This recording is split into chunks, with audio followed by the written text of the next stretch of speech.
Salve galera, tudo beleza? Bora reagir a mais um cortezinho aqui dos canais ESPN, a qual já quero estar deixando os créditos.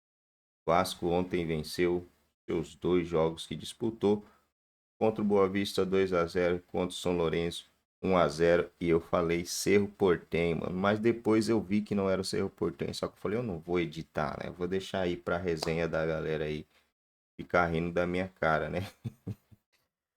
Já deixa aquele like, se ainda não é inscrito aqui no nosso canal, dá essa moralzinha aí pra gente, se inscreva no canal, acione também o sino.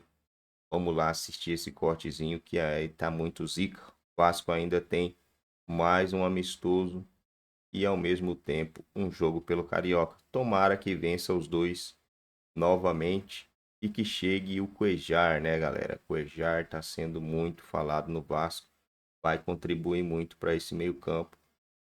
Tá praticamente fechado, porque os caras desistiu de um para contratar o Cuéllar, então quer dizer que o negócio já está bem encaminhado, só falta assinar, né? Tenso, vencendo então o time argentino, que aliás joga Libertadores nessa temporada, né? E um dos grandes da Argentina também, vitória importante do Vasco nesse torneio de pré-temporada. E antes, mais cedo, o Vasco tinha vencido Boa Vista também no Carioca, por isso a brincadeira das duas vitórias em um mesmo dia. Vamos ouvir os personagens depois desse amistoso. Então, acho que o Vasco ter mudado taticamente de um tempo para o outro era apropriado, até para você testar isso durante a temporada. Assim, não foi uma atuação de encher os olhos, mas assim, foi um jogo competitivo contra um time qualificado, que vai estar na Libertadores, como você falou, que tem ido muito bem em cenário nacional. E um aspecto que eu queria chamar a atenção, e aí até estende ao outro jogo, que é uma característica forte do Vasco e, para mim, já dá um belo sinal logo no começo da temporada, o jogo aéreo. O Vasco tem duas situações de... O gol do Capasso não é de cabeça, mas é numa situação também de bola aérea. O gol do Léo foi assim. O Vasco foi um dos times que mais finalizou de cabeça no último Campeonato Brasileiro. O Verratti, mesmo não jogando o campeonato inteiro, foi o cara que mais finalizou de cabeça. Eu acho que o jogo aéreo vai dar muito ponto pro Vasco, né, ao longo dessa temporada. E a gente já viu esse sinal, tanto com os reservas, né, jogando no Carioca, também nesse amistoso com o São Lourenço. Mas é curioso, Donk, que o Vasco ontem tentou trabalhar um pouco mais, principalmente no primeiro tempo. Antes, o Vasco já era um time preparado para cruzamento. Já chegava na lateral, A ideia era não bola ser na área. só alternativa, mas ser uma das possibilidades. Né? Exato. E aí o Ramon Dias tentando um repertório maior, porque em determinado momento os adversários no Campeonato Brasileiro começaram a manjar essa jogada do Vasco e colocaram até uma dobra no Verratti dentro da área. Ele teve mais dificuldade para ganhar nessa imposição. Então o Vasco precisa, de alguma maneira, ter mais repertório e esse repertório flui melhor quando tem jogadores mais técnicos. Então, quando entra Jair, quando entra Payet, tem jogadores que tratam melhor a bola, naturalmente o Vasco vai conseguir fazer a bola andar melhor pelo chão e até acionar mais o centroavante. Então, faltou isso ontem, o Verratti em duelos mais limpos, ganhando, o Vasco achando o centroavante, mas, de qualquer forma, já é o Ramon Dias dando indícios de que, com o tempo de trabalho, pode melhorar o time para não ficar, como o Donk falou, só no cruzamento, mas ter isso como um trunfo e não apenas uma tacada só. É porque você tem um contexto de 2023, né, muito específico de que você precisava jogar no limite, cada partida era uma final e você precisava do resultado. Então ele acha uma estrutura de jogo que tinha um sistema defensivo organizado, muita pressão na bola, roubando essa bola, velocidade, né? Isso é inegociável para o Ramon Dias e para o Emiliano Dias, né? A comissão técnica pede muito disso e até por conta disso, mesmo sendo um torneio pré-temporada, ele já inicia com o time dele com 2 pontas de velocidade, porque ele acha que o ponta tem que pressionar alto, tem que voltar para marcar, tem que acelerar. É a convicção que ele tem, né, no momento. Ele gosta do time dessa forma. Só que, concordo muito com o Breyer, dá para ver já ele tentando testar e tentando formar um algo a mais para esse Vasco nessa temporada. O Vasco tentando controlar mais a posse de bola, tentando se impor um pouquinho mais, com paciência, rodando. O que o Donk falou também de fazer uma estrutura com 3 defensores no segundo tempo. Ele utiliza isso como tinha utilizado já na última temporada. Mas eu acho que pode ser uma alternativa, porque o Vasco tem laterais com boa capacidade de apoio. O Piton vai muito bem no cruzamento, né? Deu diversas assistências na temporada. O jogador que mais acertou cruzamentos no Campeonato Brasileiro, pelo lado esquerdo. E do lado direito, você tem o Rojas como uma opção de lateral defensivo. E ele testou dessa forma numa linha de 4 no primeiro tempo. É um jogador versátil. João Vitor pode fazer essa função também. João Vitor pode fazer isso também, fechando por ali. Mas você tem 2 laterais bem ofensivos no elenco. O Paulo Henrique, que terminou muito bem o ano, deu assistência, né, para o gol do Serginho, o gol salvador da permanência Série A, e o Puma Rodrigues. Então, eu acho muito válido nesse ambiente de pré-temporada você testar alternativas para você gerar um repertório. O que, para mim, está muito nítido na minha visão, viu, Suman e fã de esporte. Jair e Payet são titulares do Vasco. São jogadores que, assim, eles nitidamente elevam a capacidade técnica dessa equipe. O time melhorou muito com a entrada desses 2 jogadores. O Jair até entra um pouco mais recuado. Eu acho que no time ideal, no momento, dá para jogar com o Zé Gabriel, até que chegue um camisa 5, que é uma carência, né? O Paulinho e o Jair saindo, porque o Jair tem muita qualidade. Ele é um cara que pode facilitar essa transição de meio campo e ataque. O Jair, ele tem uma qualidade, isso ele fez ontem em várias oportunidades para quem conseguiu acompanhar o jogo. No momento que ele vai dominar, ele dá o tal do domínio orientado, né? Que a galera, ele já dá um tapa e já tira a jogada e já clareia o campo. Então, assim, um tapa ele já ganha um tempo. E ele tem uma condução melhor desse meio campo. E o Payet dispensa comentário, gente. Eu entendo a convicção do Ramon, ele quer um jogo mais físico, mas o Vasco hoje é um time organizado, defensivamente, competitivo, mas sem inspiração, sem criatividade. Já na última temporada, foi um time dependente dos cruzamentos para o Verratti, do Piton no cruzamento, do Gabriel Peck também fazendo uma grande temporada, mas está saindo. Só que não tinha criatividade, capacidade de articulação. O Payet é jogador diferente. O Payet, tecnicamente, é um craque. E é um cara que está comprometido com o clube. Tanto que ele já tem uma carreira de respeito, um nome internacional, uma estrela, mas está batalhando. E mostrou isso agora na pré-temporada, Perdeu né? 9 quilos, Suman. Perdeu 9 quilos. É um cara que está ambientado, está gostando do Vasco, está gostando do Rio de Janeiro, ele quer ser importante. A torcida enxerga que ele precisa ter mais espaço. Eu entendo que é um primeiro teste, mas eu acho que ele está já... Desde a última temporada, quando foi decisivo contra o Fortaleza, né, contra o América Mineiro, entrou bem contra o Cruzeiro, contra o Fluminense, a gente já via que ele foi um jogador diferencial para a permanência do Vasco na Série A.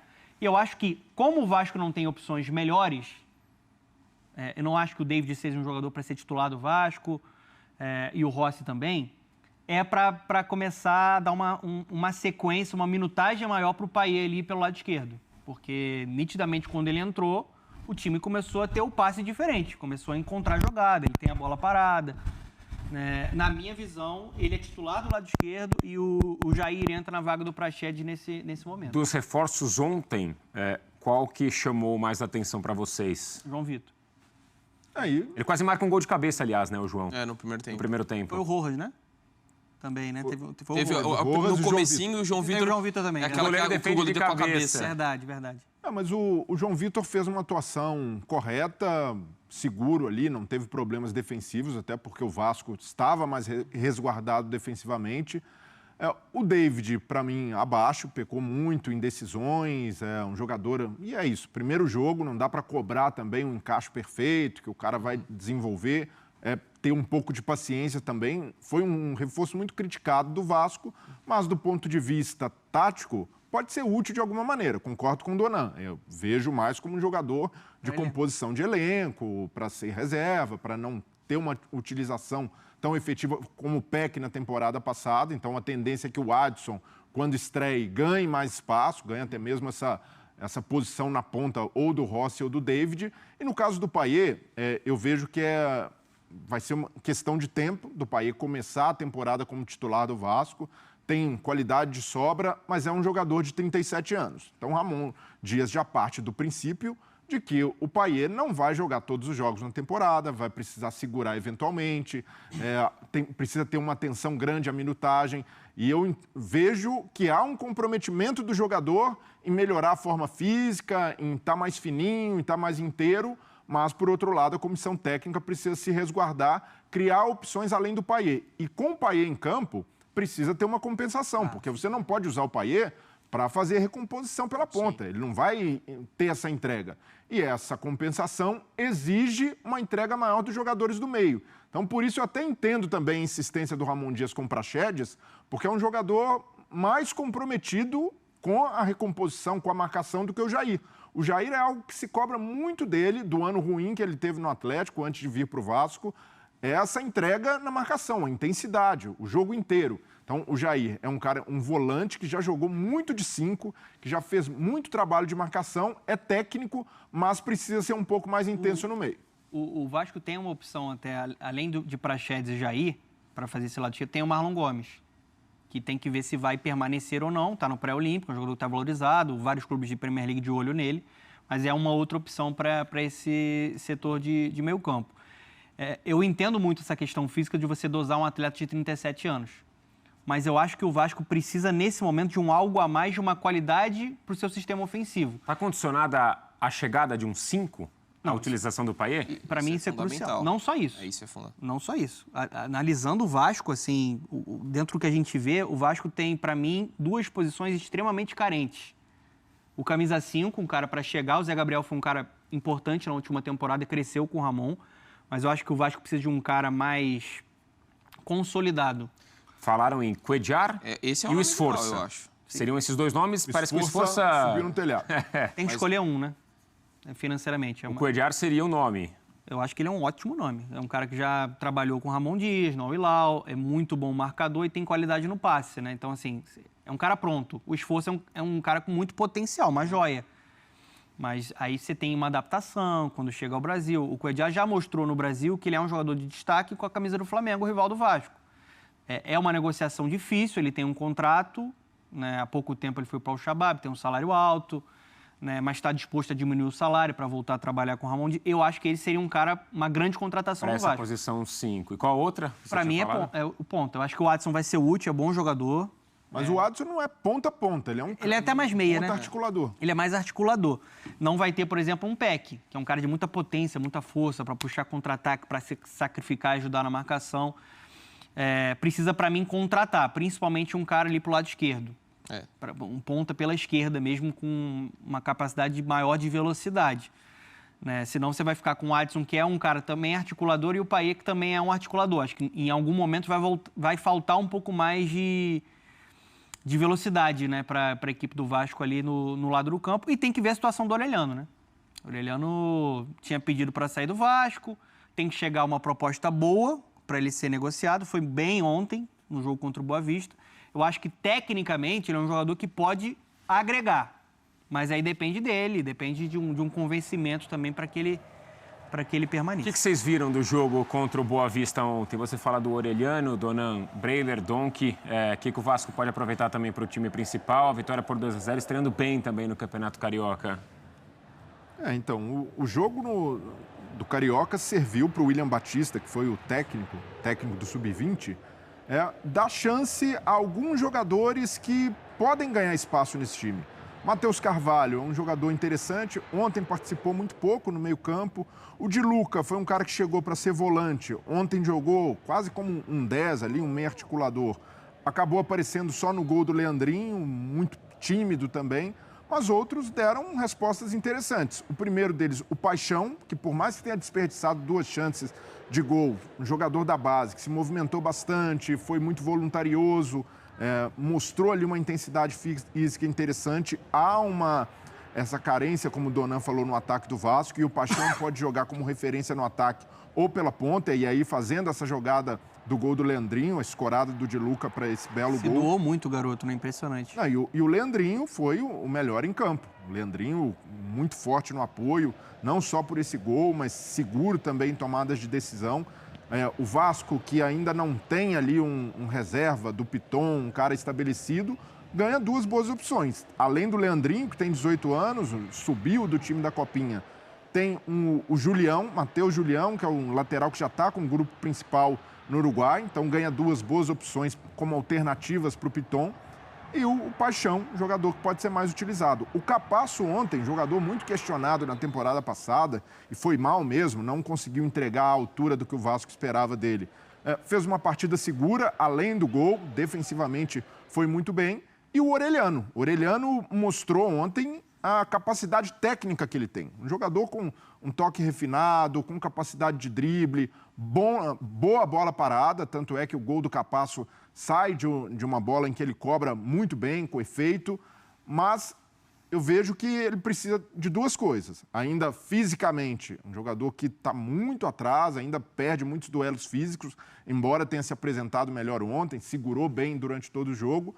E a vontade de estar no Vasco, como o Danan falou, precisa virar essa página de que não se adaptou e tentar dar mais uma chance ao futebol brasileiro, ao clube que apostou nele. Então, se ele tiver aproveitar esse jogo, pô, foi legal a apresentação, o Ramon Dias está observando, vai dar uma chance ali no grupo para ele buscar uma vaga nesse time, eu vejo que é um jogador interessante para se ter no grupo. Muito técnico e que o Vasco apostou alto e na temporada passada, por ser jovem ainda, por vir de outro país, ainda não conseguiu desenvolver todo o seu potencial. Mas foi uma boa amostra do Vasco. Um time começando a temporada, venceu por 2-0.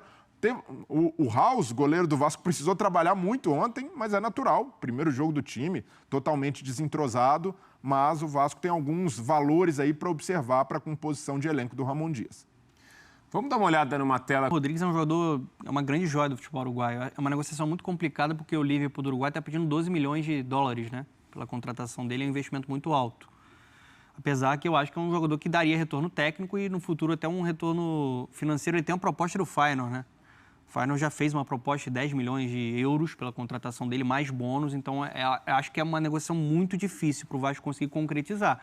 Mas seria ele pode ser um ponta, pode ser um segundo atacante, né? Vai jogar agora o pré-olímpico com a seleção uruguaia. Foi campeão com a seleção uruguaia recentemente, né? Fazendo o gol do título.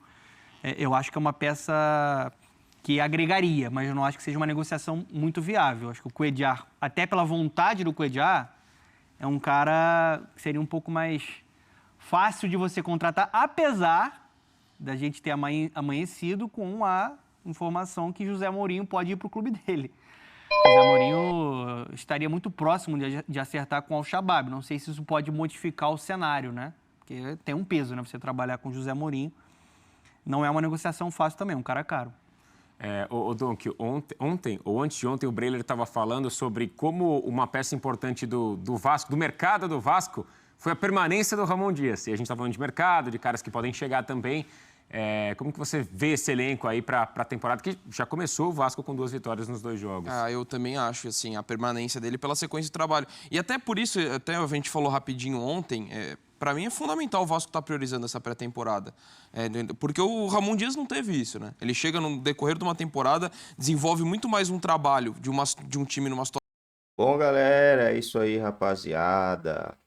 O Cuéllar pode estar chegando no Vascão. 2 vitórias importantíssimas para começar a temporada, né? Ruim teria sido se não tivesse vencido. Mas o Vasco venceu. Poderia ter feito até uns 2-0 no... Já ia falar Cerro Porteño de novo, né? São Lourenço. Poderia ter colocado uns 2-0 no São Lourenço. Uma defesa do goleiro com a cabeça, né? O jogador do Vasco cabeceou. Goleiro perdido, a bola bate na cabeça dele, mano. Que salconanagem, hein? Imagina uma defesa dessa em um jogo importante. A bagaceira que não vira, né? Clube europeu quer contratar algo do Vasco no mercado, cara. Aí não, né? Aí não. Uma das maiores novelas dentro de São Januário durante a janela de transferência ganhou mais um capítulo. Luciano Rodrigues, alvo do Vasco da Gama. É uma das grandes joias do futebol sul-americano. Recebeu uma proposta milionária de um clube europeu que pode deixar o Liverpool do Uruguai em breve. Poxa vida, hein? A equipe trata-se de Veio não sei o que lá, da Holanda, que ofereceu cerca de 10 milhões de euros e pode se tornar 14 milhões de euros em caso de metas. Aí não, né? Se o Vasco não contratou, né? Ficou na novela, ficou. Mas se tinha um clube europeu querendo contratar o jogador, no mínimo, né? Os caras que sondaram ele não estavam errados, né, galera? Mas aí agora já era, né? Quando o clube europeu entra na briga, é difícil. Novidades sobre Cuéllar e Vasco. Vasco da Gama desistiu da contratação do volante argentino Joan Esforras do New Old Boys. A negociação estava praticamente sacramentada entre as partes, faltando apenas o aval da 777. É por isso que eu falo, cara, que o Cuéllar já é do Vasco. O Cuéllar é do Vasco. O cara desistiu de uma contratação que estava praticamente fechada, mano. Tem por que não falar que o Cuéllar só não fechou, só não tá batido o martelo, né? Mas o cara aceitou reduzir o salário, mano, para jogar no Vasco, então tem muito lenga-lenga, não. Dessa forma, o clube definiu um alvo prioritário, Gustavo Cuéllar, segundo o jornalista Lucas Pedrosa. Ó, o Lucas Pedrosa aqui. A comissão técnica do Vasco se reuniu e decidiu que, entre Esforras e Cuéllar, o volante colombiano deveria ser a prioridade nessa semana. A comissão técnica bateu o pé e falou: nós precisamos do Cuéllar, disse Pedrosa. Então, o Cuéllar vai ser o jogador do Vasco. Eu acredito muito que não vai sair disso aí, não. A questão do tatuagem do Flamengo, isso aí é o de menos, né, galera? Isso aí é algo bem relevante. Ele tem tatuagem de todos os clubes que ele jogou. Fico por aqui, deixa aquele like se ainda não é inscrito, dá essa moral pra gente, se inscreva no canal e até o próximo vídeo. Valeu!